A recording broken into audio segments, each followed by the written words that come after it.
네, 시간 베드로후서 1장 1절에서 11절 말씀에 근거하여서 부르심과 택하심을 굳게 하라는 제목으로 하나님의 말씀을 나누고자 합니다. 오늘 본문을 살펴보기에 앞서서 이 베드로후서가 저술되기까지의 과정, 상황에 대해서 잠시 말씀을 드리고자 합니다. 예수님께서 승천하신 이후에 마가다락방에 성령님이 임하셨죠. 성령님이 임하심으로 이제 초대교회가 생성되고 출발하게 됩니다.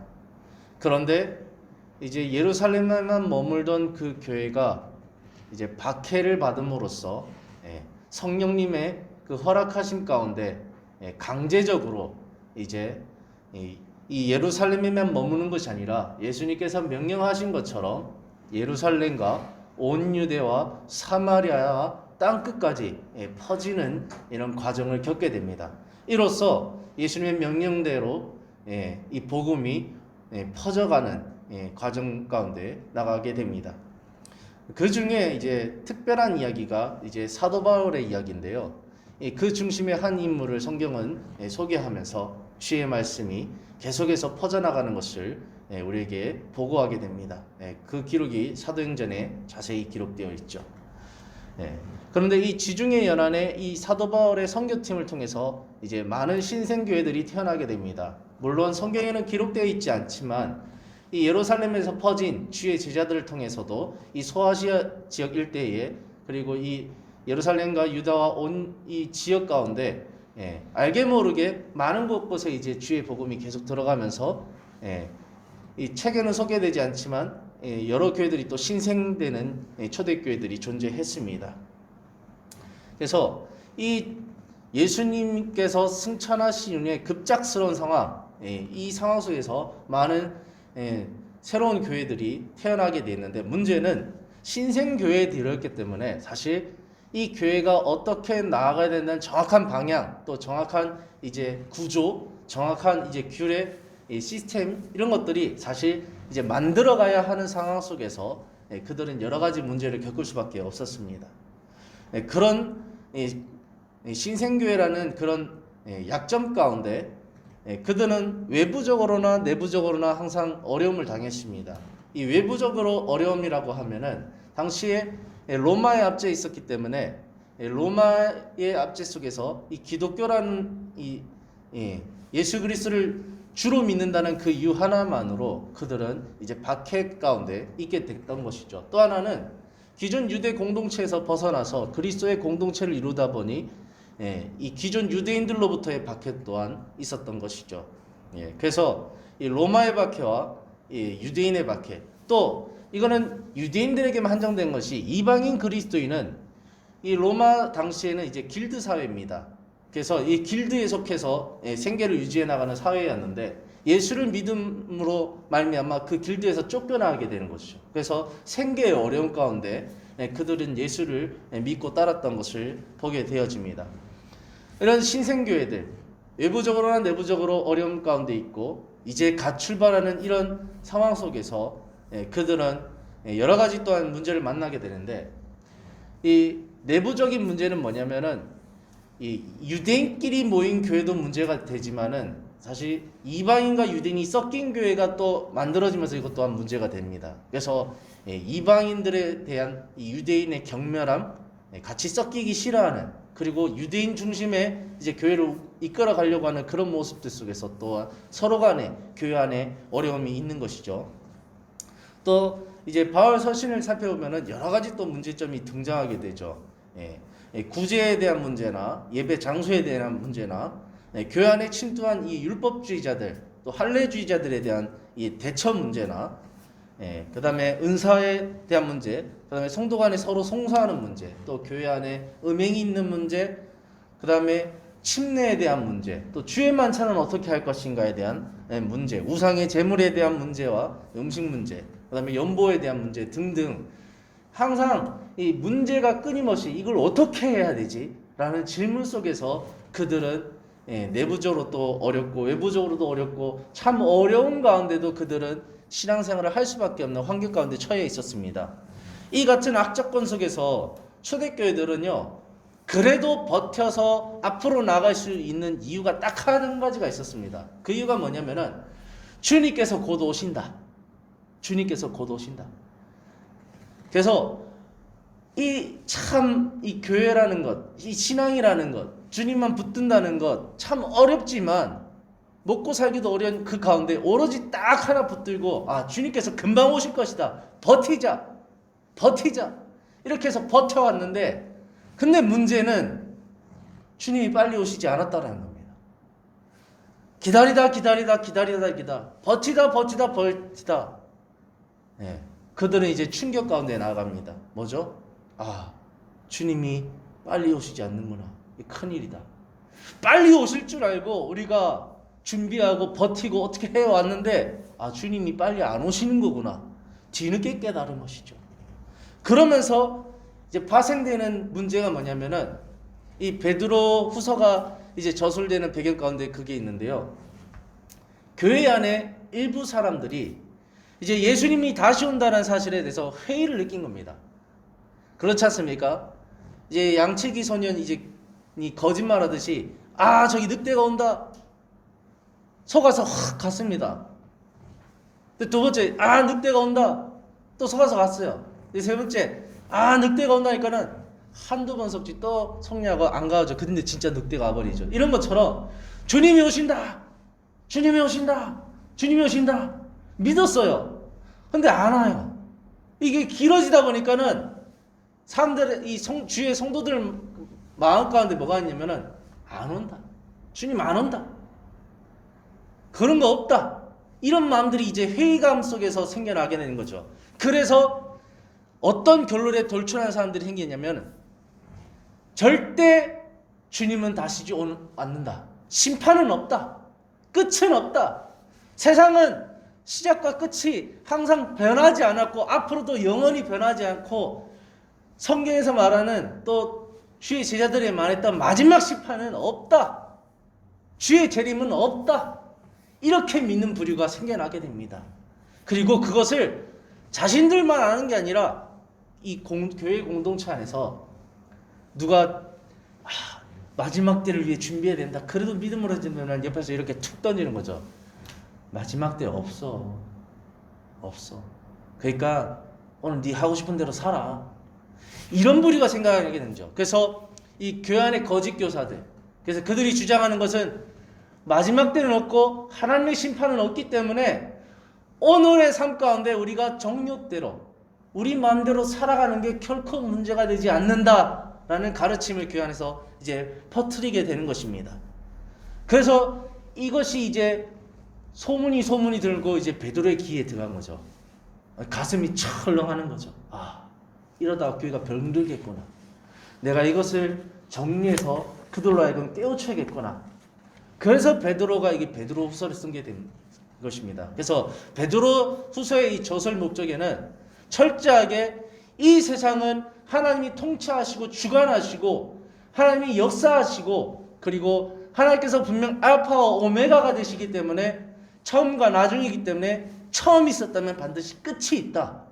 하나님께서 반드시 재림을 약속하셨고 마지막 심판을 얘기하셨기 때문에 그것은 분명히 있는 것이다 라고 베드로는 이 서신을 통해서 주장합니다. 또 하나는 그렇기 때문에 거짓 교사들이 말한 것처럼 이 육신의 정욕대로 자기 마음대로 가도 된다는 그런 방향, 그것은 결코 틀린 것이다. 하나님의 말씀 앞에 똑바로 살아야 된다. 예수님께서 걸어가셨던 그 길처럼 똑바로 걸어가야 된다는 것을 깨우쳐 주고 싶었던 것입니다. 그런 맥락 가운데 이제 반박하는 글로서 이 베드로 후서가 존재하게 되는 것입니다. 오늘 본문으로 돌아와서 오늘 본문의 핵심 구절을 살펴보면 그래서 10절이 등장하는 겁니다. 그러므로 형제들아 너희가 더욱 힘써 너희 부르심과 택하심을 굳게 하라. 너희가 이것을 행한즉 언제든지 실족하지 아니하리라.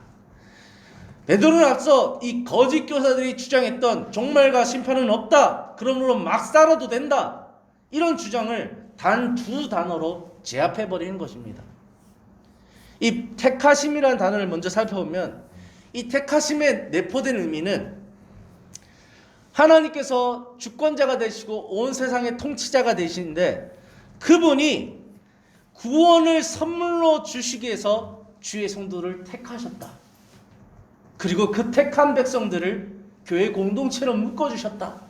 그리고 그 주님께서 다시 오셔서 그 택함받은 공동체 가운데 주의 택함받은 자녀들 가운데 다시 한번 택해서 주의 심판 가운데 하나님의 완전한 나라로 데려가실 것이라는 것이 내포되어 있는 것입니다.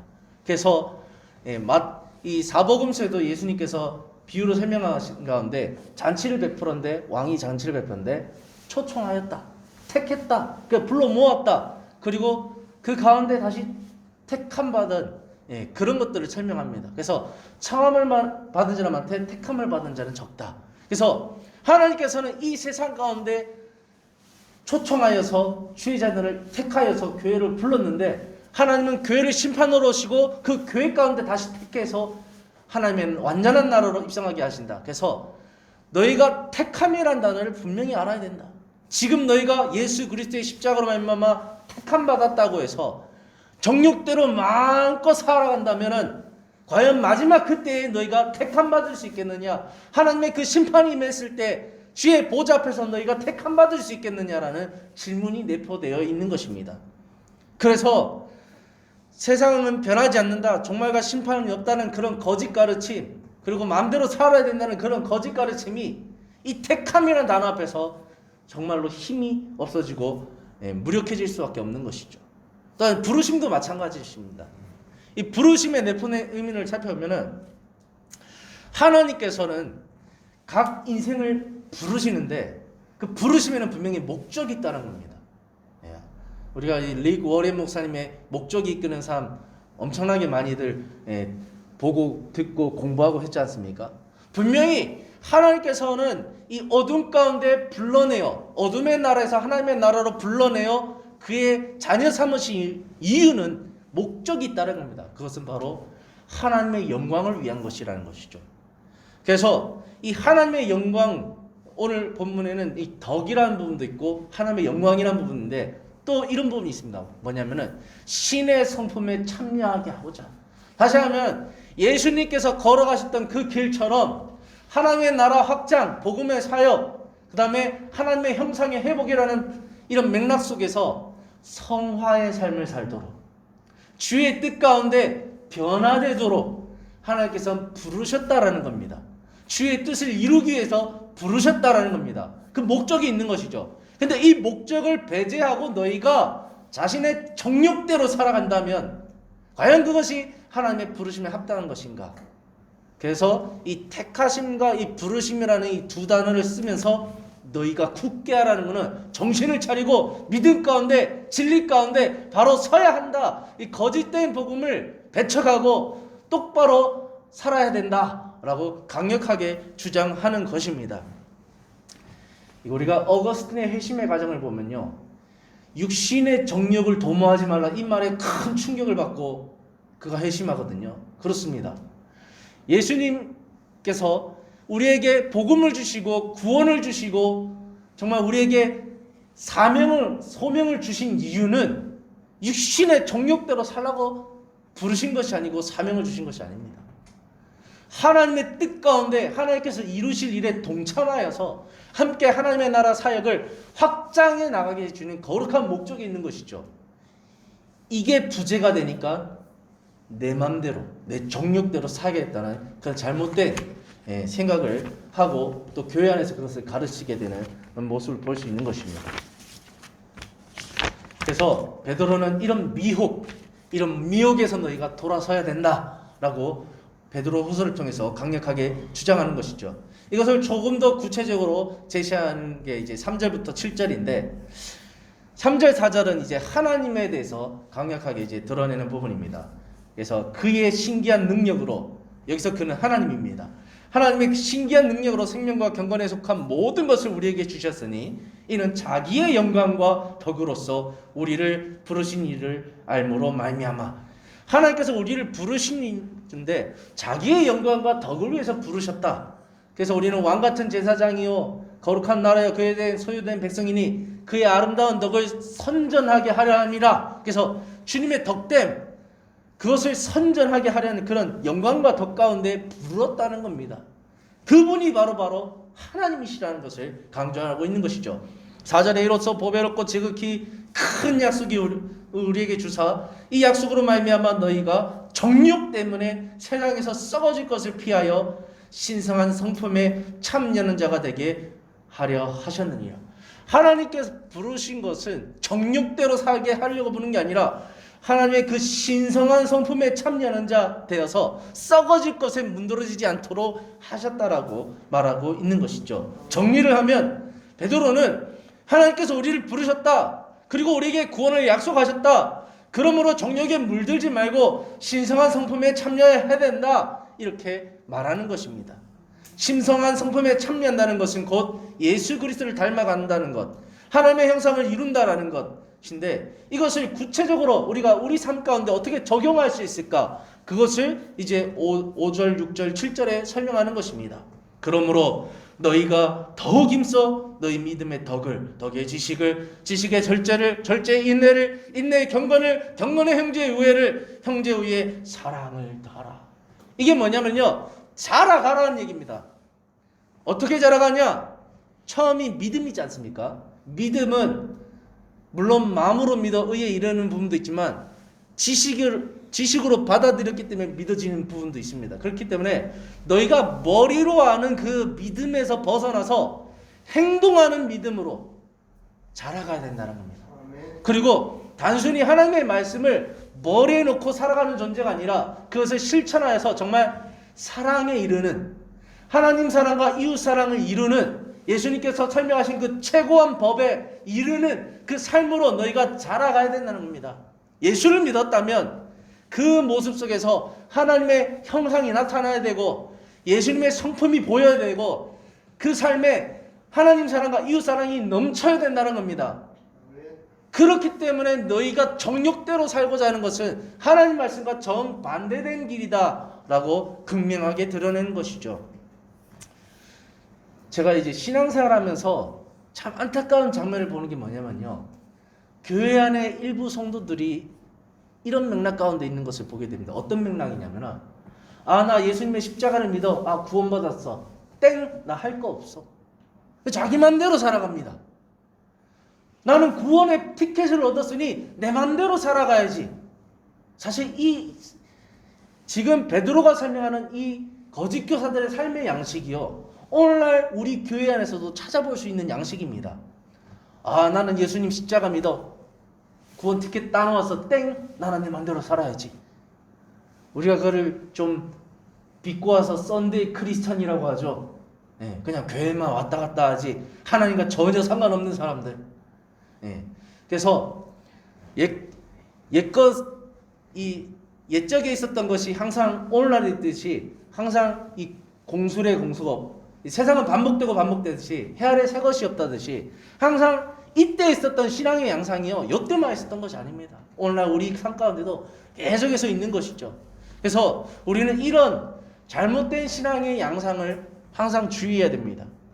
이제 말씀을 결론 짓고 마치면, 이 베드로 후서의 권면은 교회 밖의 사람들에게 권면을 주는 것이 아니라는 것이 우리가 주목해 볼 부분입니다. 분명 이미 예수 그리스도를 주로 믿고 고백해서 교회 안에 모였는데 이런 양상을 가질 수 있다는 것이 우리는 이제 경각심을 가져야 될 부분이죠. 지금과 한국 교회는 이제 교회 밖의 박해 시대를 지나서 이제 교회 안에 수많은 문제, 초대교회가 겪었던 문제들을 동일한 선상에서 다 겪어왔습니다. 거의 비슷한 문제들 가운데요. 지난 한국교회는 또한 교회 안에 거짓 교사들의 가르침이 끊임없이 있었죠. 그래서 한국의 이단이라는 이단들은 다 교회에서 나왔습니다.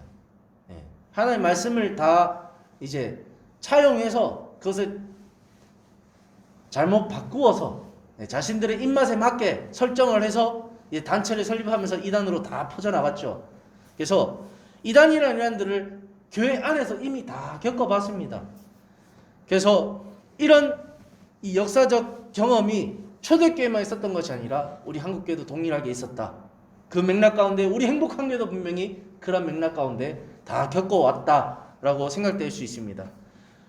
그렇기 때문에 더더욱 우리는 분별력을 가지고 이 외부적인 문제나 내부적인 문제나 특별히 교회 안의 이 거짓 가르침에 대한 문제에 대해서 분별력을 가지고 서로를 보호할 수 있어야 됩니다.